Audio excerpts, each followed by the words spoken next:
Gonna go shopping. She can't handle it. No.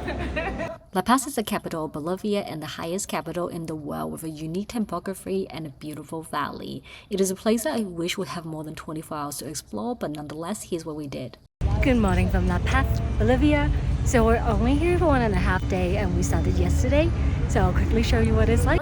We finished the Salcante trek the day before and then we flew from Cusco to La Paz. There's limited flights per week, so remember to look at that in advance. This is where we stay. It's called Selena La Paz in one of the downtown center. We then went out to find a SIM card and just roam around a little before we made our way to our dinner reservations. This place is called Augusto. It is one of the top places to dine in Bolivia and it's not even that expensive.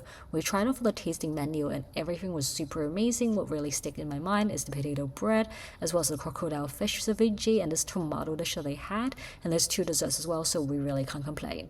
We were super tired, so we just went back to our hotel and then we got ready for our only food day in La Paz, but we leave at night. We're doing a walking tour today and we have a packed schedule before our night bus to Ueni. So let's go.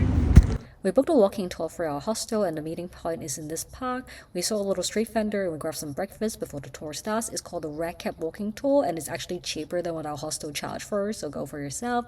So the first thing we did is we walked through the markets, which was super vibrant and super interesting, and this is the witches market, so you might see some interesting stuff. This is an area that we returned to for the shopping, and overall the streets of La Paz is very colorful. Our guide Amara is super insightful and she told us a lot about the San Francisco church and how the local authority incorporate the paganism into the facade, and then we went to talk about the governments and general history of Bolivia, which was actually really interesting. You should absolutely join this tour if you enjoy history.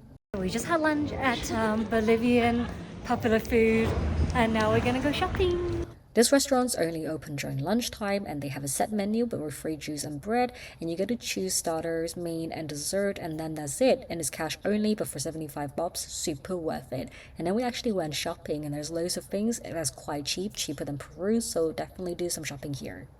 Taking the famous cable car around, so we decided to do a little loop, so the purple line, the grey line and the blue line, and it costs only 7. Fancy that, so let's go. The La Paz Teleférico network covers over 33 kilometers and was built in 2014 and now has 10 lines covering 33 kilometers and connects to El Alto. It is absolutely worth taking just to see the view alone, and overall is a great way to get around the city without the congestions, and yes, just look at this view, it's so beautiful. So we went and bought some cup noodles after we got off, and now since we have time, we're gonna ride the yellow line once more to see the night view.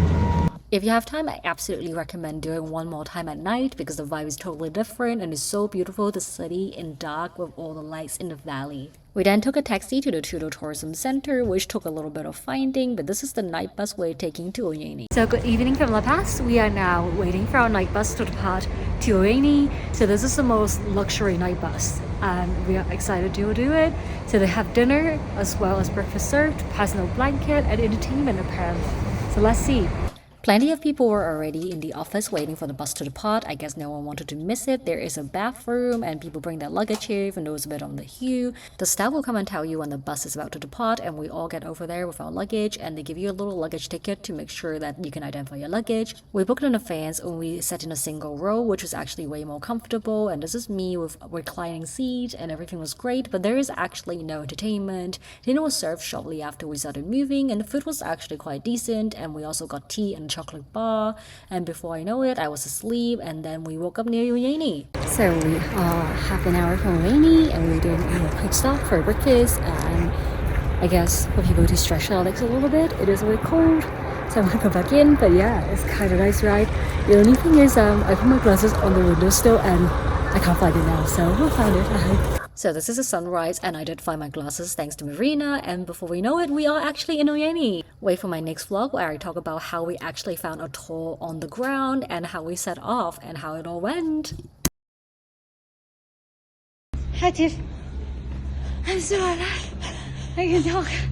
Can you tell? No, you okay? No.